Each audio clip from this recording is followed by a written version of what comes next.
बालाजी मंदिर जगत के पालनहार भगवान विष्णु के एक रूप यानी कि भगवान वेंकटेश्वर को समर्पित है।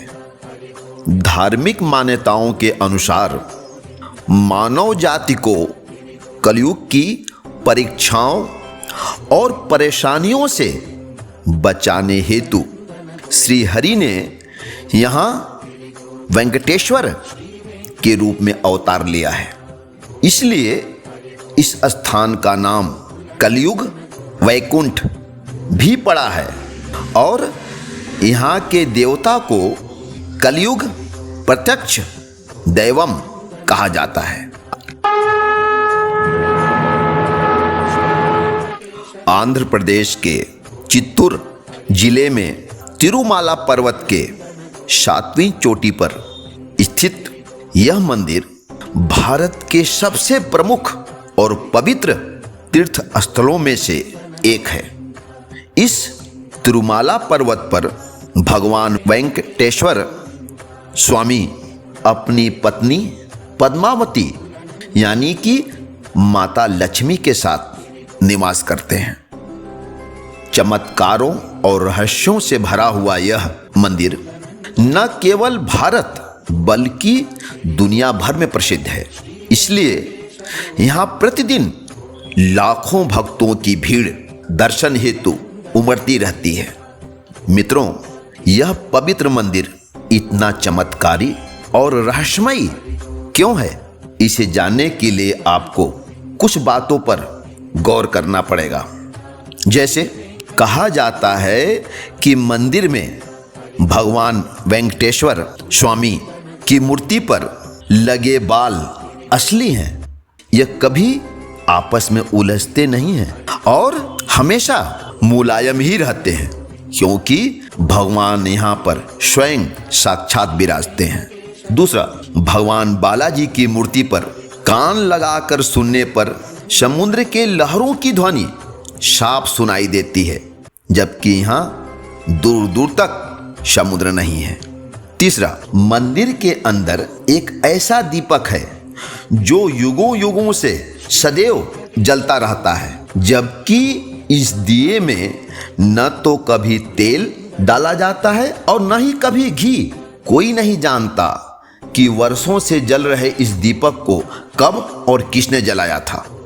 चौथा, जब आप बालाजी के गर्भगृह में जाकर देखेंगे तो आप यह पाएंगे कि मूर्ति गर्भगृह के बीचों बीच यानी मध्य में स्थित है, लेकिन जब गर्भगृह से बाहर आकर आप देखेंगे तो लगेगा कि मूर्ति दाईं ओर स्थित है। पांचवा चमत्कार मित्रों, भगवान बालाजी की प्रतिमा पर एक खास तरह का पचाई कपूर लगाया जाता है, जबकि वैज्ञानिकों का मत है कि इस कपूर को यदि किसी पत्थर पर लगाया जाता है तो वह कुछ समय के बाद ही चटक जाता है। लेकिन चमत्कार यह कि आज तक प्रतिमा पर इस कपूर का कोई असर नहीं हुआ। छठवां, भगवान बालाजी के हृदय पर माँ लक्ष्मी सदैव विराजमान रहती हैं। क्यों? क्योंकि माता के मौजूदगी का पता तब चलता है जब प्रत्येक गुरुवार को भगवान वेंकटेश्वर का पूरा श्रृंगार उतारकर उन्हें स्नान कराकर चंदन का लेप लगाया जाता है। तो होता यह है कि पहले से लगा हुआ चंदन का लेप जब हटाया जाता है तो हृदय स्तर पर लगे चंदन में देवी लक्ष्मी की छवि साफ नजर आती है। सातवां, कहें तो प्रतिमा को प्रतिदिन नीचे धोती और ऊपर के तरफ साड़ी से सजाया जाता है। क्यों? क्योंकि बालाजी में ही माता लक्ष्मी का रूप समाहित है। मित्रों, अब आठवां चमत्कार, मंदिर के मुख्य द्वार पर दरवाजे के दाईं ओर एक छड़ी है। कहते हैं कि बाल्यावस्था में बालाजी का इसी छड़ी से पिटाई हो गई थी, तो पिटाई के दौरान इनके ठुड्डी में चोट लग गई थी। इसलिए हर शुक्रवार को ठुड्डी पर चंदन का लेप लगाया जाता है ताकि घाव भर जाए। अब नौवां रहस्य, बालाजी के मंदिर से 23 किलोमीटर की दूरी पर एक गांव है जहां बाहरी व्यक्तियों को प्रवेश करना सख्त मना है। क्यों?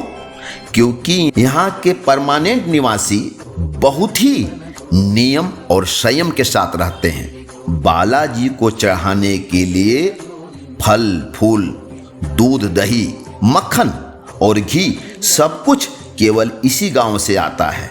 और सबसे विशेष यह कि इस गांव के लोग सिले हुए कपड़े कभी धारण नहीं करते हैं।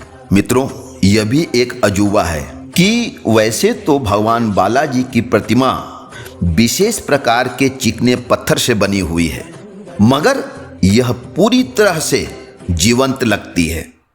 जैसे लगता है कि साक्षात भगवान विराजमान है। और मंदिर के वातावरण को काफी ठंडा रखा जाता है, लेकिन इसके बावजूद बालाजी के शरीर पर पसीने की बूंदें देखी जाती हैं। जैसे जीवित शरीर से पसीने निकलते हैं, ठीक उसी प्रकार से प्रभु के शरीर से बूंदें निकलती हैं। तिरुपति बालाजी की जय।